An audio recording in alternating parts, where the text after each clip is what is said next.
제가 알고 있는 많은 목사님들 중에 설교를 잘하는 분 세 분을 뽑으라 하면 제가 1월 첫 주에 우리 정대선 목사님 배우고 확신한 일에 거하라 설교를 들어보면서 그 셋 중에 한 분이 우리 정대선 목사님이구나 이런 생각이 들었어요. 제가 알고 있는 여러 목사님들 중에서 행복한 가정 사역을 잘하시는 목사님 세 분을 이렇게 들으라 하면 그 중에 한 분이 정대선 목사님이십니다. 제가 여기 온 이유는 사실은 설교를 이렇게 하려고 온 건 아니에요. 우리 정대선 목사님 제가 너무 사랑하고 보고 싶은데 우리가 천국에 가서도 볼 수 있잖아요. 천국에 가서도 만나지만 천국 가기 전에 here and now 지금 여기에서 한 번 더 보고 싶어서 목회는 어떻게 하시는가 또 같이 한번 밥도 먹고 싶어서 그래서 내려왔어요. 내려온 김에 설교 한번 하는 거예요. 저희 교회도 주일날 예배를 드려야 되잖아요. 그런데 교회 앞에 제가 사랑하는 분하고 밥 한번 먹고 오려고 그리고 어떻게 목회하시는지 한번 둘러보고 싶어서 내려간다고 그렇게 이야기하고 왔습니다. 아까 우리 장동자 권사님 기도대로 오늘은 된장국으로 그냥 외식 한번 하시는 겁니다. 여기 교회 들어오면서 곳곳에 행복 엄청나게 글씨가 많이 있어요. 행복한 우리 교회 너는 행복한 사람이로다. 이런 평생의 표어로 살아가는 귀한 교회 앞에 와서 행복에 대해서 설교한다는 게 얼마나 우스운 일이에요. 그러니까 제가 그런 생각이 들더라고요. 딱 들어오면서 이거 포크레인 앞에서 삽질하는 거구나. 라면 앞에서 파마하는 거구나. 제가 신학교를 방문했을 때 어떤 교수님 만나가지고 너무 반가워서 교수님 행복하시죠? 그랬더니 교수님이 갑자기 기름 멈추고 한참 생각하시더라고요. 굉장히 대답하기 어려운 질문이네요. 그러더니 저한테 물어봐요. 목사님은 행복하세요? 0.01초도 안 걸리고 그럼요 행복하지요. 저는 행복합니다. 그러나 행복해야 되는데 행복은 모두의 소망인데 행복하지 못하게 살아가는 사람도 굉장히 많은 것 같습니다. 어떤 사람은 건강하면 행복하다고 그래요. 건강이 잃으면 불행하다고. 근데 제가 옆에서 이렇게 둘러보니까 건강해도 막 날마다 그 건강한 몸에 슬퍼 마시면서 괴로워서 고통당하며 사는 사람 굉장히 많아요. 근데 병상에 누워서도 감사하며 기뻐하는 분도 많아요. 그러니까 건강이 중요한 것이지만 건강이 행복을 결정짓는 중요한 요소는 분명히 아닙니다. 어느 분은 돈 좀 있어야 행복하다고 그래요. 돈 좀 있어야 행복하죠? 돈 좀 있어야죠. 저기서도 이렇게 딱 사인 보내. 돈이 있어야 돼요. 돈 필요하죠. 그런데 제가 목회하면서 둘러보니까 돈이 엄청나게 많으면서도 열받아가지고 날마다 막 쌈박질하고 돈은 많은데 이 월말이 되면 은행에 갚을 빚이 많아서 막 괴로워서 여기저기 쫓아다니는 사람도 굉장히 많더라고요. 그러니까 돈은 필요한 것이지만 그렇다고 돈이 행복을 결정짓는 중요한 요소는 아닌 것 같아요. 그러면 도대체 무엇이 우리를 행복하게 할까? 여러분들이 이미 해답을 다 알고 있지만 여러분들과 이 주제를 나누면서 행복을 느끼고 싶고 행복이 다른 사람에게 전염되었으면 좋겠다 이런 생각이 듭니다. 보통 이제 자기 몸이 좀 답답하고 힘들어서 병원에 갔는데 사진 막 찍더니 의사 선생님이 암이에요. 3개월밖에 못 살겠습니다. 이런 소리를 하잖아요. 그러면 그분 정말 3개월밖에 못 사는 사람으로 절망하는 사람이 있습니다. 키에르케고르라는 분이 죽음에 이르는 병이 절망이다 그랬어요. 절망하면 죽어요. 그런데 당신 3개월밖에 못 삽니다. 절망하는 사람이 있는데 다른 사람도 있어요. 내가 3개월 남았구나. 그러면 이 3개월 동안에 내가 해야 할 중요한 일이 뭘까라고 고민하면서 3개월을 주신 하나님께 감사하면서 3개월 안에 무슨 일을 해내는 사람도 있어요. 갑자기 왜 목이 메이지?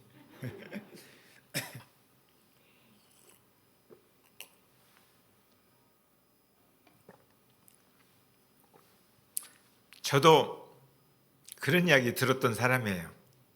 예, 의사가 아산병원에서 수술 다 한 후에 1년밖에 못 살겠습니다. 그런 이야기 하더라고요.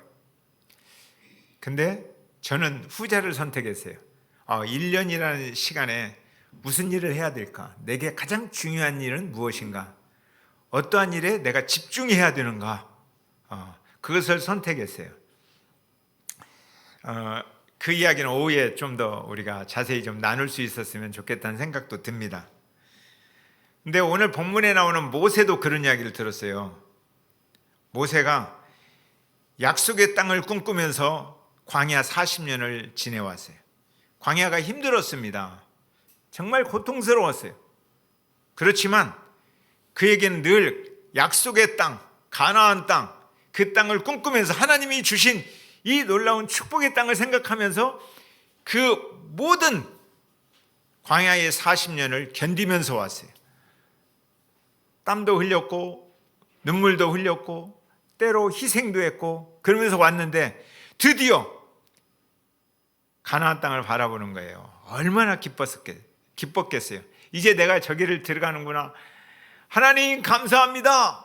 그런데 하나님께서 청천벽력 같은 말씀을 하시는 거예요. 너는 여기까지야.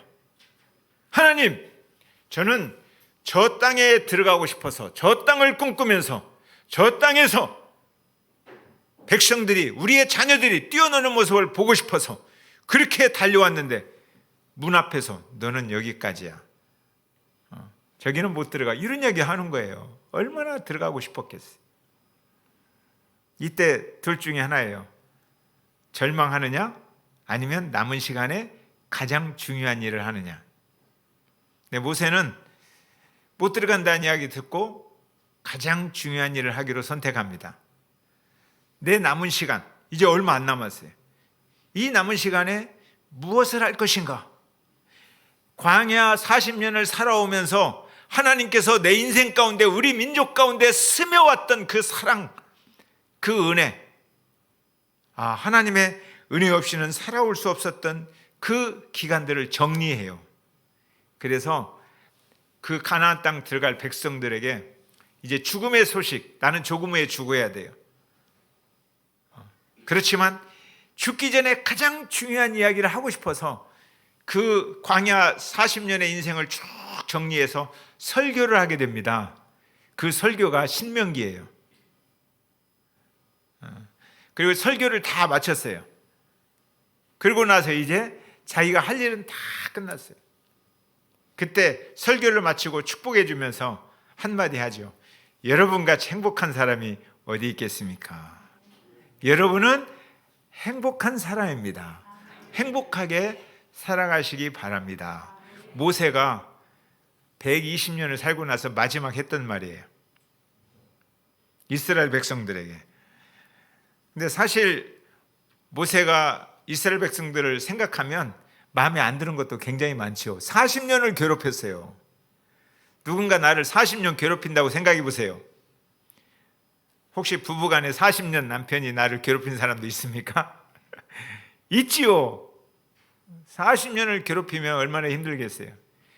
괴롭히는 정도가 아니에요. 때때로 마음에 안 들어서 돌을 들어서 던지기도 했잖아요.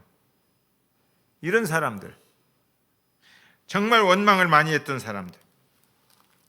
근데 이 사람들에게 이제 헤어지면서 죽기 전에 마지막 해야 할 말이 뭘까? 저도 젊은 시절 굉장히 방황했어요. 엄청 방황하다가 주님께 돌아왔을 때 너무 죄송하고 너무 아파서 내가 내 시간을 너무 낭비한 것 같아서 하나님 앞에 엉엉 울었어요. 그때 성령께서 저에게 위로와 축복의 메시지를 주셨어요. 이전 것은 기억도 아니하리라.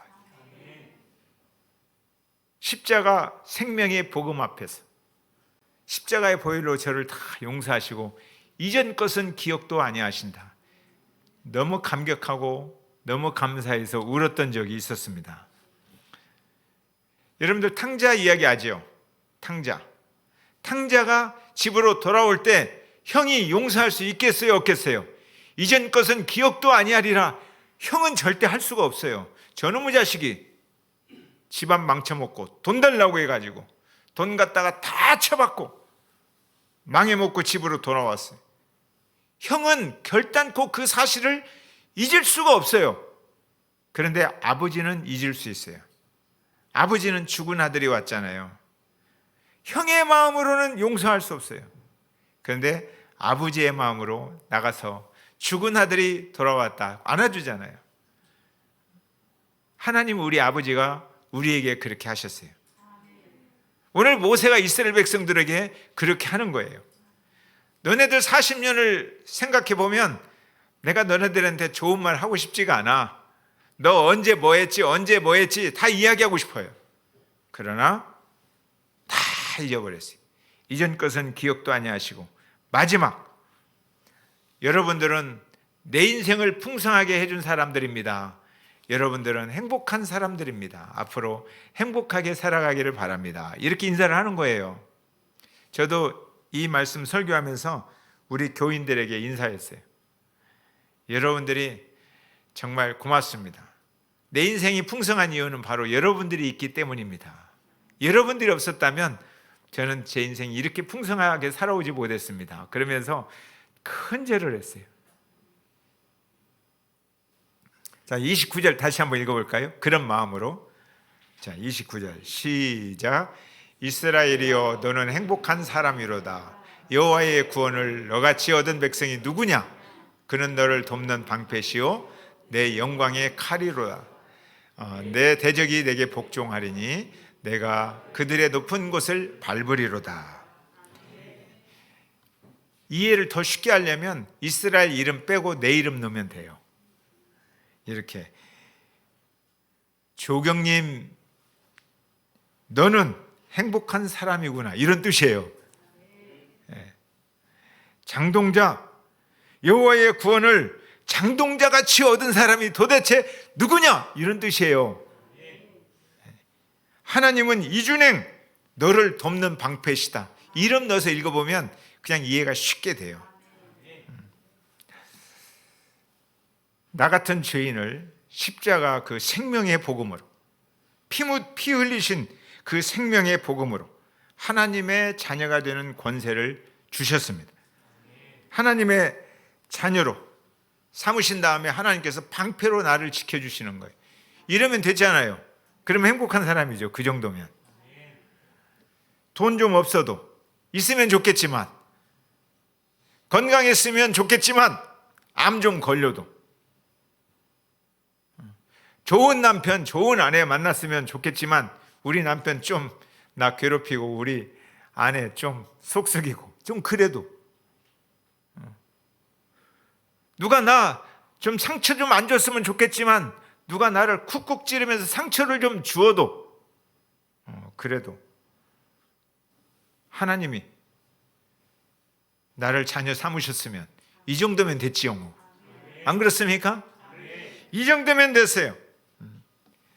상처가 좀 있어도 너무 마음 아프게 살아가지 마십시오. 상한 마음으로 살지 말고 우리는 행복을 누릴 자격이 충분합니다.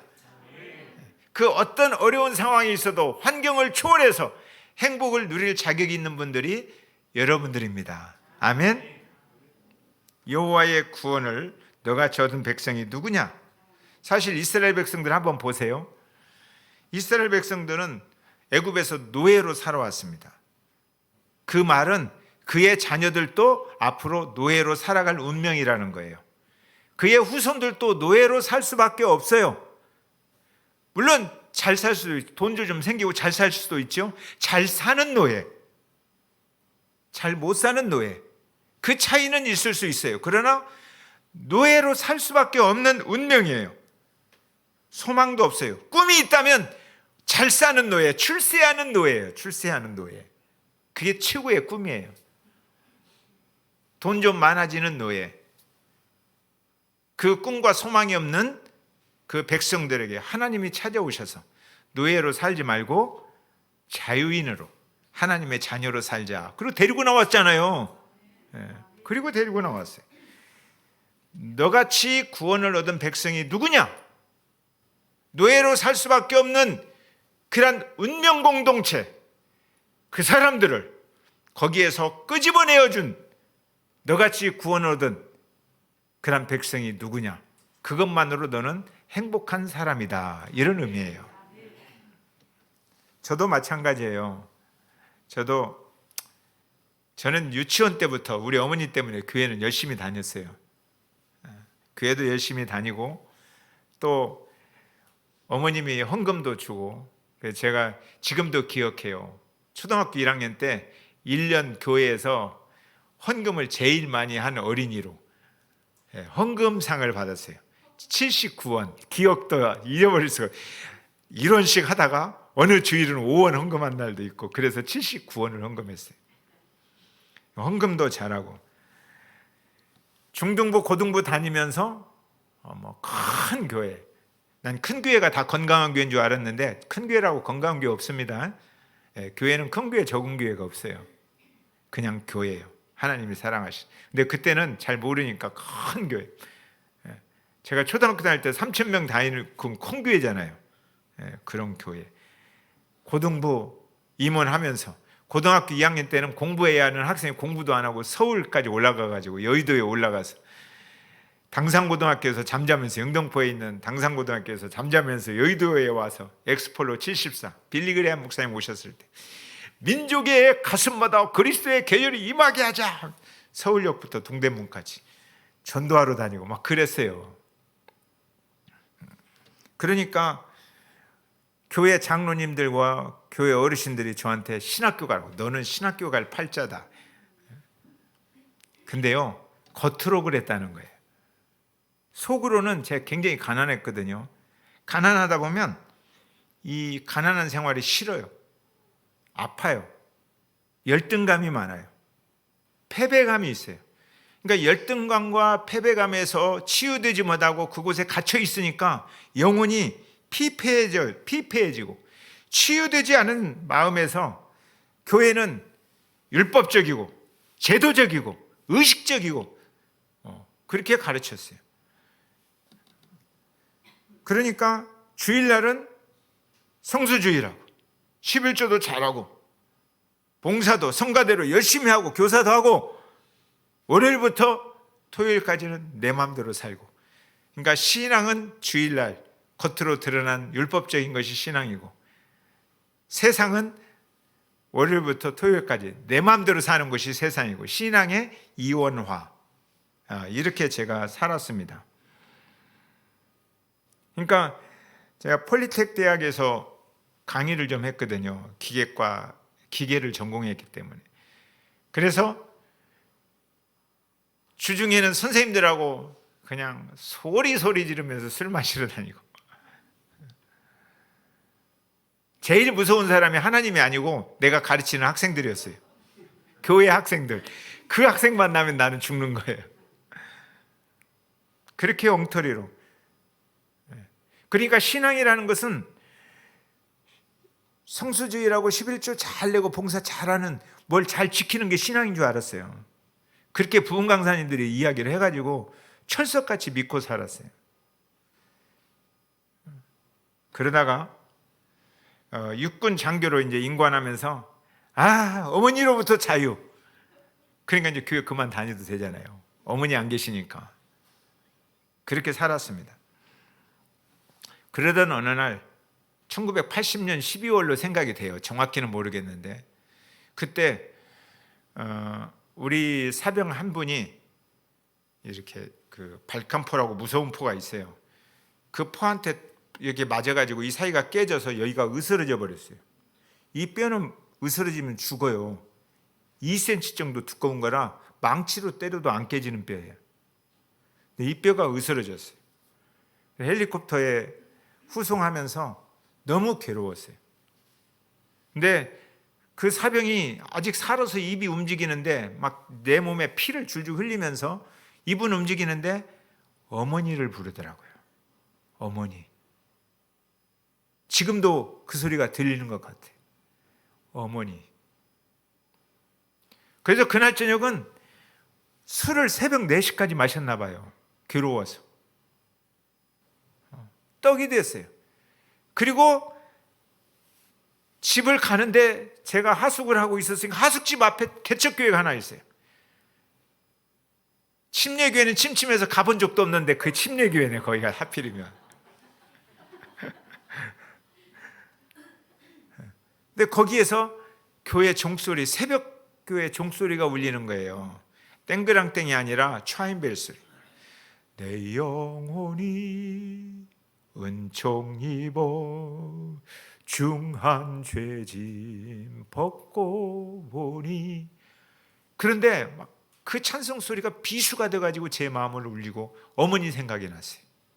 저를 위해서 그토록 눈물로 기도하시는 어머니가 생각나더라고요. 그래서 제가 그 교회 한번 기도하고 싶어서 교회를 들어갔어요. 근데 사람이 없을 때, 사람들은 알거든. 제가 막 술 먹고 새벽 2시 소리 지르고 다니고 뭐 그래가지고. 그래서 없을 때, 아무도 없을 때 혼자 들어가서 교회 앞에서 기도했어요. 하나님 진짜 계십니까? 진짜 계십니까? 나 20년 동안 넘게 종교 생활 했는데 진짜 하나님 있어요? 그렇게 막 하나님께 도전했어요. 그랬더니 성경 말씀이 하나 생각나더라고요. 제가 유치부 때부터 하나님이 세상을 이처럼 사랑하사 이렇게 노래 불렀잖아요. 암송도 무지 많이 했어요. 근데 그 말씀이 생각나더라고요. 하나님이 세상을 이처럼 사랑하사 독생자를 주셨으니, 와, 이런 거짓말이 어디 있나 생각이 딱 드는 거예요. 어떻게 독생자를 줘요? 저는 그때 결혼 안 했는데 내 아들을 줄 수 있을까? 못 줘요. 차라리 내가 죽으면 죽었지. 어떻게 자녀를 줍니까? 내가 죽어야지. 어떻게 이런 일이 가능합니까? 근데 성령께서 역사하셨어요. 그게 가능하니까 하나님이지. 그렇게 다가오더라고요. 그게 가능하니까. 그렇게 하셨으니까 그분은 하나님일 수밖에 없지 않은가? 제가 그 앞에서 꼬꾸라졌어요. 그랬더니 그 순간에 말씀들이 막 떠오르기 시작했어요. 옛날 전도하면서 사용했던, 외쳤던 말. 모든 사람이 죄를 범하였음에, 그래, 내가 죄인이었구나. 하나님을 하나님이라고 하지 않고. 저는 그때까지는 죄란 남 두드러 패고 도둑질하고 그런 게 죄인 줄 알았어요. 근데 그날 하나님이 말씀하셨어요. 나를 나라고 부르지 않는 게 죄라는 거예요. 나를 나라고 부르지 않고 내 자리에 네가 서서 네 맘대로 네 인생을 살아온 너 죽을 죄다. 그래서 막 울었어요. 그랬더니 말씀이 생각나더라고요. 회개하고 회개에 합당한 열매를 맺으라. 그래서 엉엉 울었어요. 그리고 그날 느꼈어요. 하나님은 이 세상에 70억 인구가 없고 나 한 명만 있다 할지라도 그 한 명 때문에 십자가를 지러 오셨었구나. 그분이 그렇게 나를 사랑하셨구나. 그래서 한 명이, 그 한 명의 생명이 천하보다 귀중하구나. 그래서 내 영혼을 그토록 사랑하신 주님 앞에 엉엉 울었어요. 그리고 비로소 이해가 되었습니다. 나더러 주여 주여 하는 자마다 천국에 들어가는 것이 아니요, 다만 하늘에 계신 아버지의 뜻대로 행하는 자라야 들어가리라. 신앙은 바로, 신앙과 삶이 이원해야 되는 것이 아니라 내가 하나님의 말씀대로 살아가는 것이 신앙이구나. 이것을 비로소 깨달았어요. 신앙은 삶의 변화입니다. 신앙은 가치관의 변화요. 노예로 살았던 세상의 가치관, 그 가치관에서 벗어나서 하나님 나라의 가치관으로 사는 게 신앙이에요. 근데 많은 사람들이 현재 노예로 살면서 하나님의 이름으로 기도해요. 잘 사는 노예로 살게 해주세요라고 기도를 해요. 그게 복이라고 생각해요. 저도 그렇게 알았어요. 그리고 보니까 눈 떠서 보니까 교회 안에 그렇게 믿는 사람들이 수도 없이 많더라고요. 잘 사는 노예로, 출세하는 노예로. 그래서 하나님 앞에 부르짖는 거예요. 그 이름을 부르짖으며 하나님, 이 땅에서 잘 사는 노예가 되게 하시고 이 땅에서 출세하는 노예가 되게 하시고. 아니에요. 신앙은 이 세상으로부터 벗어나는 거예요. 하나님 말씀으로 바뀌어지는 거예요. 내 사고가 바꿔지는 거예요. 생각이 바꿔지는 것, 마음이 바꿔지는 것. 이게 저에게 일어난 터닝 포인트, 새로운 전환점이에요. 그래서 그때 무릎 꿇고 기도하면서 하나님, 내가 무엇을 하는 게 좋겠습니까? 그랬더니 교회 안에 예수님을 잘 믿지 못하는, 교회 안에 득식을 난 크리스찬들, 그 사람들에게 예수님을 전하고 싶은 생각이 들었어요. 그 소명으로 저는 교회 밖에 있는 사람도 전도해야 되지만 교회 안에 있는 사람 처음에는 전도하려고 신학을 하기로 결심했어요. 그리고 신학교 가서 우리 사랑하는 정대섭 목사님도 만났어요. 사랑하는 동생들을 만나고 함께 참 공부하면서 굉장히 행복했습니다. 그 뒤로 깨달았어요. 목회란 뭐냐? 목회란 설교 잘하고 신방 잘하고 선교하고 찬양하고 교육하고 이런 게 목회가 아니라 목사가 예수 잘 믿는 것이 목회구나. 어제도 잘 믿었는데 오늘도 잘 믿어야 돼요. 오늘 예수님 잘 믿고 말씀대로 잘 살아가는 목사. 목사가 어떻게 살아가느냐? 그게 목회요. 그리스도인이 어떻게 살아가느냐? 그게 신앙이에요. 저는 교회에서 늘 그렇게 말합니다. 목사가 설교 잘 못할 수도 있죠. 뭐 다른 동네 잘하는 분. 우리 교인들한테는 설교 잘하는 목사 설교 듣고 싶으면 TV 한번 틀어보라고. 그러면 잘하는 목사들 나오니까 유튜브 들어가 보고, 그 대신에 여러분들은 교회에서 내가 어떻게 살아가는가 그거 지켜보면서 신앙을 그렇게 배우라, 이렇게 이야기합니다. 이것만도 축복인데, 이것만도 행복할 이유인데, 행복해야 할 이유가 또 하나 있어요. 그 말씀 다시 보세요. 하나님이 너를 돕는 방패라는 거예요. 하나님이. 자, 이스라엘 백성들이 광야로 나왔어요. 근데 광야에 나오니까 애굽에서 먹을 때보다 먹을 것이 더 적어요. 아니, 하나님 믿는다고 나왔는데 나와 보니까 노예로 살 때는 내일 먹을 게 있었는데 광야에 나오니까 내일 먹을 것이 없어요. 아니, 하나님 따라 나오면 돈도 막 생기고 먹을 것도 생기고 출세도 할 줄 알았는데 나와 보니까 낮에는 너무너무 뜨거워요. 밤에는 또 너무너무 추워요. 그리고 적군이 쳐들어오는데 옛날에는 애굽이 대신 싸워주었어요. 애굽이 지켜주었거든요. 그런데 지금은 지켜줄 사람도 없어요. 아말렉이 쳐들어오는데 어떻게 할지를 다 죽게 생겼어요. 어떻게 해야 되나? 아니, 광야에 왔는데 하나님이 나오라고 해서 나왔는데 더 힘들어요. 근데 한 가지, 하나님의 은혜가 있어요. 배고플 때 그날 먹을 것을 주시는 거예요. 추울 때 그날 따뜻하게 보호해 주는 거예요. 그러면서 하는 말이, 옛날에는 애굽으로 살았는데 지금은 하나님으로 살아라. 하나님이 나의 돕는 방패시다. 이렇게 이야기하는 거예요. 모세가 이제 40년을 살아온 생활을 회고해 보면서 그렇게 말하는 거예요. 신명기에서 우리가 걸어왔던 모든 순간순간, 우리가 살아왔던 모든 시간,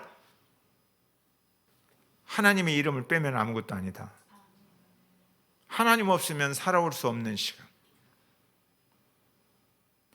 그러나 하나님의 이름을 집어넣으면 충분한 시간, 하나님 한 분으로 행복했던 시간. 우리가 그런 시간을 살아왔구나. 한없는 은혜다. 모든 것이 당연한 줄 알았는데 모든 것이 은혜다. 이런 고백을 하는 겁니다. 저도 하나님의 자녀가 되었잖아요. 신학교 가면 이제 하나님 막 더 잘 공급해야 되는데, 신학교 오기 전에 폴리텍 대학이랑 있을 때는 돈도 많이 있었는데 신학교 오니까 와, 먹을 것도 없죠. 결혼도 했죠. 정말 아내한테 미안하더라고요. 더 없어요. 어떻게 신학하면 더 풍성해져야 되는데 더 없어. 아무것도 없어요. 그런데다가 여기 대화동에서요, 제가 덤프트럭하고 꽉 교통사고를 나서 의식을 잃어가지고 한 달 동안 병원에 있었어요. 하나님이 신학하고 목회하면 좀 지켜주셔야 되는데 왜 교통사고 나게 하셔요? 내가 잘못해놓고 하나님 핑계대는 거예요. 또 심근경색이 왔어요. 그래서 목회를 못하고 1년 동안 피지라는 곳, 남태평양 피지섬에서 1년 안식년을 가야 했어요. 그런 일들이 있었어요. 6년 전에는 덜커덕 설교하다가 제가 주저앉았어요. 너무 힘들어서. 그래서 병원 가보니까 췌장 머리를 누르고 있는 담도암인데 간부터 잘라내서 간, 쓸개, 십이지장, 이자, 췌장 머리까지 지금 속빈 남자예요. 다 잘라내버렸어요. 다 잘라내고 나서 1년밖에 못 산다는 거예요. 그럼 잘라내지 말지. 그런 여러 가지 어려움들이 있었어요. 그런데 한 가지 변함없던 사실이 있었어요. 하나님은 나의 돕는 방패셨어요. 하나님이 함께 계셨어요. 하나님은 끝까지 오늘까지 영원토록 임마누엘로 저와 함께 계십니다. 그래서 하나님이 나를 도와주신다는 이 변할 수 없는 사실 때문에 내게 다가오는, 나를 막아서는 상처와 아픔, 때때로 두려움, 이런 것과 맞설 싸울 수 있는 용기를 주시는 거예요. 두려움이 없는 게 아니라 두려움과 맞서 싸울 수 있는 용기를 하나님이 주셔요. 상처가 없는 게 아니라 상처와 맞서 싸울 수 있는 용기를 주시는 거예요. 저는 그런 담대함이 있습니다. 그래서 하나님의 사랑이 너무 크니까 날마다 그 사랑을 한 번씩 고백해요. 내가 하나님의 사랑을 입은 자다. 사실은 이 설교를 우리 교회에서 설교를 했던 거거든요. 근데 우리 교회에서 설교할 때 울지 않았어요. 설교를 준비할 때 울었어요. 하나님이 나를 사랑하신다는 내용이 너무 귀해서 설교 준비하다가 울었어요. 다시 이 설교를 행복한 우리 교회에 와서 설교하려고 준비하는데, 지난주 준비하는데 너무 감격스럽더라고요. 눈물이 핑 돌더라고요. 저는 매일 아침마다 거울을 보면서 3가지 사실을 외쳐요. 오늘도 제가 아침 거울을 보면서 하고 온 이야기가 있어요. 저에게 들려주는 거예요. 거울을 보면서 너는 존귀한 자다 그래요. 제가 존귀합니다. 왜? 하나님의 자녀잖아요. 누가 뭐라고 해도 저는 존귀한 사람이에요. 그리고 2번째 또 외쳐요. 너는 혼자가 아니다. 외롭지 않아요. 왜요? 교회가 있어요. 주님의 몸 된 교회가 있어요. 그리고 3번째 또 외쳐요. 너 안에는 하나님의 무궁한 사랑이 충만하다. 제 안에 하나님의 무궁한 사랑이 충만합니다. 이 정도면 행복하다고 할 만하죠. 그런데 저만 그렇게 살아서 되겠습니까? 여러분도 그렇게 사시기를 바랍니다. 기도하겠습니다.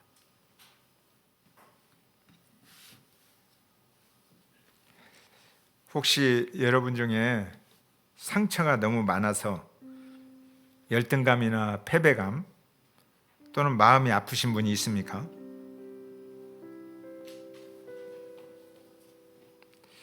혹시 여러분 중에 집을 떠난 탕자처럼 죄로 인해서 고통당하는 분들이 있습니까? 돌아가고 싶은데 염치도 없고, 그래서 인생이 밑바닥까지 흔들리고 계시는 분이 있습니까? 그런데 우리를 기다리는 하나님, 우리 아버지는 이전 것을 기억도 아니하시는 아버지십니다. 하나님께서 친히 말씀하시는 복이 있습니다. 너처럼 나의 구원을 입은 자가 누구냐? 너는 행복을 누릴 충분한 이유가 있다. 내가 너를 돕는 자다. 너무 아파하지 말고, 너무 상한 마음으로 살지 말고 행복하게 살아라. 하나님께서 우리에게 들려주시는 이 시대의 귀한 말씀입니다. 이 말씀을 마음에 새기고 여러분들도 거울을 보면서 여러분 자신을 향하여 그렇게 외치십시오. 나는 존귀한 자다. 나는 혼자가 아니다. 내 안에는 하나님의 무궁한 사랑이 흐르고 있다. 할렐루야. 이렇게 사는 여러분 되시기를 바랍니다. 이 말씀 부여잡고 이 시간 성령님께서 여러분에게 하시는 말씀이 있다면 각자 하나님 앞에 기도하는 시간을 좀 가졌으면 좋겠습니다. 한 3분 정도만 기도하십시다. 기도하겠습니다. 살아계신 아버지 하나님, 감사합니다. 우리 아버지 하나님께서 이 시간 우리들의 마음을 만지시고 우리의 모든 과거를 돌이켜 보시며 십자가에 피 흘리신 그 생명의 복음으로 우리를 어루만져 주십니다. 하나님 아버지, 오늘 이곳에 마음이 아파하시는 분이 있을지 모르겠습니다. 상처를 받아서 고통당하는 분, 열등감이나 패배감으로 아버지 하며 좌절하며 절망하며 있는 분이 있다면 주여, 주님의 손으로 그들을 어루만져 주시옵소서. 십자가 생명의 복음을 피 흘린 손으로 저들의 마음을 어루만져 주시고 닦아주시고 안아주시고 싸매 주시옵소서. 집을 떠난 탕자처럼 죄로 고통당하는 분이 있다면 오 주님, 이전 것은 기억도 아니하시는 귀한 하나님의 은혜가 저들의 심장 속에 흐를 수 있도록 주님 축복하여 주옵소서. 인생의 밑바닥, 그 밑바닥이 흔들려서 아버지 하나님이 울고 있는 분이 있다면 하나님께서 친히 찾아가 주셔서 내 아들아, 내 아들아, 이렇게 돕는 자로, 그와 함께하는 자로 아버지 하나님이여 그를 안아 주시옵소서. 이 시간 하나님께서 친히 말씀하시는 귀한 행복이 이들의 삶 속에 흐르기를 소망하며 예수님의 이름으로 기도드렸습니다. 하나님 아버지, 오늘 죽음을 앞에 둔 모세가 40년 동안 자기의 인생을 정리하면서 자기의 인생 가운데 스며든 하나님의 말씀과 은혜를 나누면서 말합니다. 너희들처럼 하나님의 구원을 입은 자가 누구냐? 그렇습니다, 주님. 우리들처럼 정말 형편없고 열등감과 패배감과 수많은 상처에 찢기고 찔린 인생의 밑바닥까지 흔들린 그러한 삶을 사는 우리들을 하나님의 자녀 삼으신 이 크신 은혜를 어찌 잊겠습니까? 하나님 아버지, 하나님의 사랑 하나로 충분한 인생을 살게 하여 주시옵소서. 뿐만 아니라 여전히 이 땅에 살면서 힘들고 어려운 것들이 많이 있지만 그러나 하나님은 한 번도 우리를 떠나신 적이 없으십니다. 우리를 돕는 자십니다. 우리와 함께 하십니다. 그 사랑을 기억하면서 우리의 남은 인생, 오늘 이 시간부터 더욱더 행복하게 아름답게 살아가게 하여 주시옵소서. 예수님의 이름으로 기도드렸습니다. 아멘.